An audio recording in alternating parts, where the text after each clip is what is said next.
The Hunt for Red October is one of those movies that is kinda just off in its own corner, quietly being awesome while everyone else is hogging the conversation. But that stops today, ladies and gentlemen, as the film in question is the topic of today's heretical recommendation. So sit back, grab your greatcoat, and prepare to dive into today's recommendation, The Hunt for Red October. The plot, in brief, revolves around the titular state-of-the-art Soviet sub, the Red October.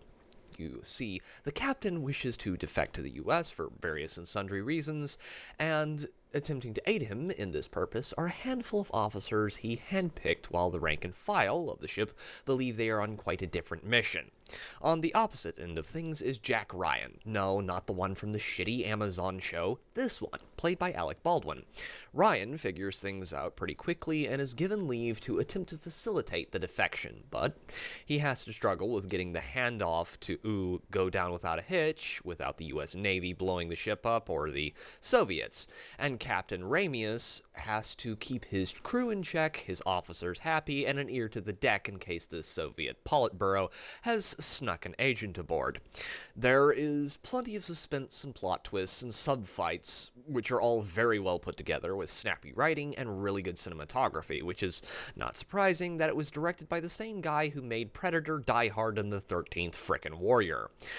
John frickin' McTiernan, they don't make him like that anymore. Considering that Tom Clancy helped write this film, you can understand why it's so good.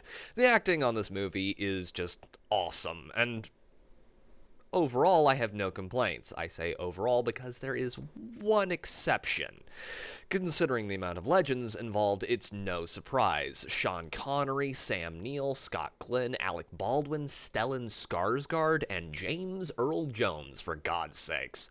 I say the cast is mostly exceptional because Sean Connery seems to have realized that he can't pull off a Russian accent, and so just went with a Scottish one instead, which can be rather jarring, but that's a nitpick of an overall amazingly well-made film. There are plenty of gloriously gratuitous subshots for my fellow submarine autists, and before everything is over, all the dangling plot points are tied up very nicely, which is refreshing in an era when everyone in Hollywood seems to write every movie with the hopes of a sequel at some indeterminate point in the future. Looking at you, Alita Battle Angel.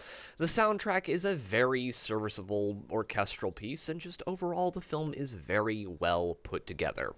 This is a movie that I first saw with my dad when I was in my early teens, and thus it forms one of my better core memories, and watching it again for this recommendation was one of the more pleasant experiences I have had recently regarding the channel. But don't mind me, chat, The Hunt for Red October is an excellent film, and if you have a few hours to blow in the evenings, I would suggest checking it out most heartily. But that is about all I got for today, ladies and gentlemen. This has been Pete, the Heretical Nerd, signing off.